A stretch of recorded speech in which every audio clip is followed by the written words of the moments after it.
আজকে আমরা যার উদ্দেশ্য করে এখানে উপস্থিত হয়েছি সেই আজিজুল হাসান দুলু তার তৃতীয় মৃত্যুবার্ষিকীতে আমরা উপনীত হয়েছি। আপনারা জানেন ছাত্র দলের সোনালী অতীত, স্বেচ্ছাসেবক দলের সোনালী অতীত, তিনি স্বেচ্ছাসেবক দলের কেন্দ্রীয় কমিটির শহর সভাপতি হিসেবে দায়িত্ব পালন করেছেন। একজন নিষ্ঠাবান, কর্মঠ এবং একজন স্বপ্নদ্রষ্টা ছিলেন। আমার অত্যন্ত কাছের ছোটবেলার বন্ধু ছিলেন।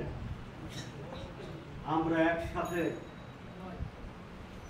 অনেক চড়াই উতরাই পার হয়েছি, অনেক স্মৃতি আমার মাঝে লুকিয়ে আছে। প্রিয় বন্ধু যেদিন অসুস্থ হয়ে পড়েছিল সেদিন সর্বপ্রথম আমাদের 23 নম্বর ওয়ার্ডের সাধারণ সম্পাদক জাহাঙ্গীর হোসেন ওর প্রথম জানতে পেরেছিল, সঙ্গে সঙ্গে আমাকে ফোন করেছিল, ভাই দুলু ভাইকে নিয়ে আমি ইসলামী ব্যাংক হাসপাতালে ভর্তি করেছি, আপনি দ্রুততার সাথে ইসলামী ব্যাংক হাসপাতালে আসেন। সেদিন খুলনা মহানগর বিএনপির একটি জরুরি সভা অনুষ্ঠিত হচ্ছিল এই পার্টি অফিসে। আমি তৎক্ষণাৎ ইসলামী ব্যাংক হাসপাতালে যে দেখি তার সেই অবস্থা, বুঝতে পারিনি যে এত বড় ব্যাধি নিয়ে সে ওখানে বসে আছে। আমি ওখানে যে তাকে একটু রাগারাগিও করেছিলাম, কারণ অনিয়ম তার জীবনের একটা অংশ হয়ে দাঁড়িয়েছিল। আমি তাকে একটু রাগারাগি করেছিলাম যে এইভাবে চলা উচিত হয় না, উচিত হয়নি। তো তার পরবর্তী সময় আমি তৎকালীন খুলনা মহানগরের সদস্য সচিব জনাব শফিকুল আলম তুহিনকে ফোন করি, তুহিন ভাই জরুরি ভিত্তিতে আপনি ইসলামী ব্যাংক হাসপাতালে আসেন। ওনারা মিটিং করছিলেন, মিটিংটাকে শর্ট করে দ্রুততার সাথে ইসলামী ব্যাংক হাসপাতালে গিয়েছিলেন। পরবর্তীতে মনোবায়ও গিয়েছিলেন। ওখান থেকে ওনারা ডিসিশন নেন যে এখানে রাখা যাবে না, ওকে সিটি মেডিকেল কলেজ হাসপাতালে ভর্তি করতে হবে। আমাকে চুপি সারে বলে গেলেন। আমি সেইভাবে ব্যবস্থা নিলে আমাকে প্রশ্ন করেছিল আমাকে কোথায় নিয়ে যাচ্ছে। আমি বললাম যে বাড়ি যেতে হবে, কারণ ও চাচ্ছিল বাড়ি যেতে, যে বাড়ি গেলে আমি একটু রেস্ট নিলেই আমি সুস্থ হয়ে যাব। আমি ওকে বুঝতে চাইনি। আমি জাহাঙ্গীরকে বলেছিলাম তুমি এখান থেকে সিটি মেডিকেল কলেজ হাসপাতালে ঢুকাবে, আমি পিছে পিছে আসতেছি। সিটি মেডিকেলে নেওয়ার পরে ইমার্জেন্সিতে যখন নেওয়া হলো তখন ডাক্তার, আমি যাওয়ার পরে ডাক্তার খুঁজছে ওর আপনজনকে। তো তৎক্ষণাৎ আমি বললাম, ডাক্তার সাহেব আমাকে বলেন আপনি কি হন?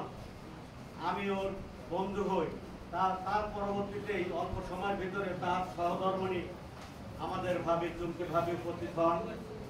ডাক্তার সাহেব বলেন যে ওর যে মূল আর্টিনারি ওইটা 90% ব্লক হয়ে গেছে, তাকে অবশ্যই রিং পড়াতে হবে।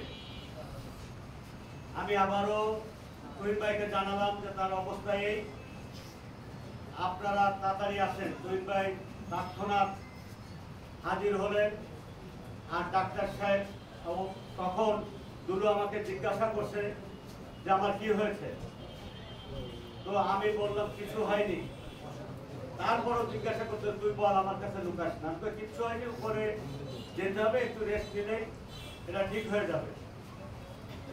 তো মহানগর বিএনপির সদস্য সচিব এবং আহ্বায়ক সাহেব তৎক্ষণাৎ সিটি মেডিকেলে চলে গেলেন। যাওয়ার পরেই তাকে সঙ্গে সঙ্গে রিং করানোর ব্যবস্থা করা হলো। 2 দিন আমরা তাকে দেখতে পারি নাই, কারণ রিং করানোর পরে তাকে সিসিউতে রাখা হয়, আমরা সেখানে যেতে পারি নাই। পরবর্তী পর্যায়ে এই শরীর ভালো হচ্ছে, ভালো হয়ে গেছে, ইনশাআল্লাহ আমাদের মাঝে ফিরে আসবে। এইরকম সংবাদ আমরা পেতে থাকলাম, কিন্তু অবস্থার অবনতি হচ্ছে। হঠাৎ করেই জাহাঙ্গীর আমাকে বলল, ভাই সিটি মেডিকেল কলেজ হাসপাতাল সারেন্ডার করছে, আমাদের এখনই ঢাকার উদ্দেশ্যে রওনা হতে হবে। আমি সর্বক্ষণ ফোনে ফোনে যোগাযোগ রাখছি। ঢাকায় গেলেন, সিএমএইচে গেলেন, অন্য এক হাসপাতালে ছিলেন। আমরা জানতে পারছি যে ও ভালো হয়ে যাচ্ছে, কিন্তু আমি প্রকৃত ঘটনাটা জানতাম। আমি বলি নাই নেতাদেরকে, কারণ পরিবারের নিষেধ ছিল। যে কারণে প্রতিনিয়ত আমি জানতাম যে অবস্থার উন্নতি এবং অবনতি। একটা পর্যায়ে যখন তার জীবন মৃত্যুর সন্ধিক্ষণে, সে সময়ও তুহিন ভাই আমাকে বারবার জিজ্ঞাসা করতো কি অবস্থা। আমি ভালোই বলতাম, কারণ আমাকে ওইটাই বলতে বলা হয়েছিল। যেদিন তিনি মৃত্যুর কোলে ঢলে পড়ে, সেদিনও উনি জিজ্ঞাসা করছিলেন, আমরা পাশে বসেছিলাম। তখন আমি বললাম, ভাই কবর খোঁজার জন্য যেতে হবে। আকস্মিকভাবে শুনে ওনারা কিন্তু এটাকে ধারণ করতে পারে নাই। কেন আমরা জানতে পারলাম না? এরকম অনেক রকম প্রশ্নের সম্মুখীন হয়েছিলাম। তো আজিজুল হাসান দুলু, তার স্বপ্ন ছিল বাংলাদেশে স্বৈরাচার মুক্ত অবস্থায় সে ঘোরাফেরা করবে। এখন সেই কথা বলছি এই কারণে স্মৃতিচার করলাম তার জীবনের শেষ সময়